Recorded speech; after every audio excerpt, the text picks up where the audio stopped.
Assalamualaikum warahmatullahi wabarakatuh. Saya Fajar Gunawan, putra kita dari kelas 9 IPNOBA. Saya akan menjelaskan tentang materi magnet. Sejarah magnet. Seorang filosof Yunani bernama Thales yang hidup pada abad V sebelum Masehi merupakan orang pertama yang mengamati sifat biji besi. Batu bermuatan itu disebut dengan magnet. Kata magnet berasal dari bahasa Greek, magnetis liftos, yang berarti batu magnesia. Juga berarti sebuah wilayah di Asia Kecil tempat ditemukannya banyak endapan magmatik. Magnet selalu memiliki dua kutub, yaitu kutub utara dan kutub selatan. Apabila kutub yang sejenis didekatkan akan tolak-menolak, sedangkan apabila kutub yang berbeda jenis didekatkan akan tarik-menarik. Gaya magnet berasal dari adanya interaksi antara kutub magnet yang ditimbulkan oleh gerakan muatan listrik atau elektron pada benda. Daerah di sekitar magnet yang dapat memengaruhi magnet atau benda lain disebut medan magnet. Perkembangan elektromagnet.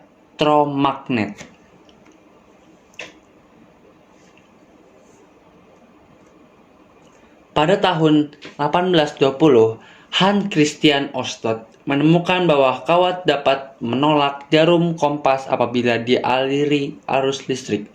Hal ini menunjukkan bahwa di sekitar kawat berarus timbul medan magnetik. Kemudian pada tahun 1821, Michael Faraday membuat suatu penemuan penting di mana dia berhasil membuat suatu skema yang menjelaskan bahwa kawat akan terus-menerus berputar berkaitan dengan magnet sepanjang arus listrik dialirkan ke kawat.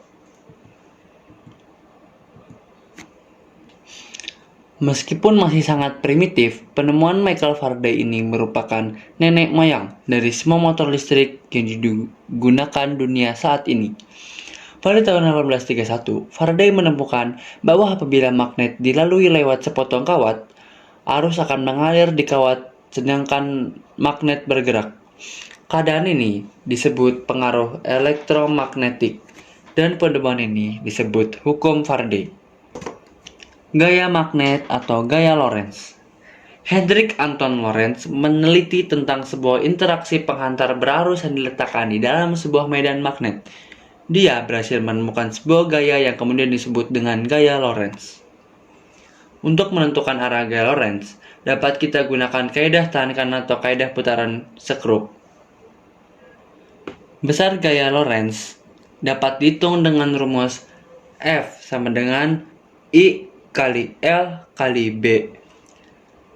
Keterangan: F sama dengan gaya Lorentz Newton, I sama dengan kuat arus listrik ampere, L sama dengan panjang kawat meter, B sama dengan kuat medan magnet Wb per m kuadrat atau Tesla. Induksi elektromagnetik. Induksi elektromagnetik merupakan fenomena munculnya arus listrik akibat perubahan fluks magnetik. Proses induksi elektromagnetik melibatkan konduktor yang diletakkan dengan posisi tertentu dan medan magnet. Selain itu, bisa juga dengan konduktor yang digerakkan di dalam medan magnet yang tetap. Nah, hal ini akan menyebabkan kehadiran tegangan atau gaya listrik GGL pada konduktor. Generator. Mesin dengan energi gerak atau mekanik yang kemudian mampu menghasilkan energi listrik atau elektrik disebut dengan generator. Pada generator, sumber tenaga untuk menggerakkan adalah dari proses pembakaran menggunakan diesel sehingga menghasilkan listrik. Prinsipnya adalah memanfaatkan energi gerak sesuai hukum Faraday, yaitu apabila terjadi perubahan medan magnet yang terhubung ke sebuah kawat loop tertutup, maka akan menimbulkan gaya gerak listrik. Untuk mengubah energi gerak atau kinetik menjadi listrik, diperlukan komponen utama generator sebagai berikut. 1. Rangka stator, 2. Stator, 3. Rotor, 4. Slip ring. Rangka stator yaitu badan utama atau bodi generator yang terbuat dari baja kuat. Stator adalah bagian yang menempel pada rangka generator dan terdapat lilin stator yang mempunyai fungsi sebagai induksi gaya gerak listrik. Rotor adalah komponen generator yang berputar. Terdapat kutub magnet dengan lilitan yang terbuat dari tembaga.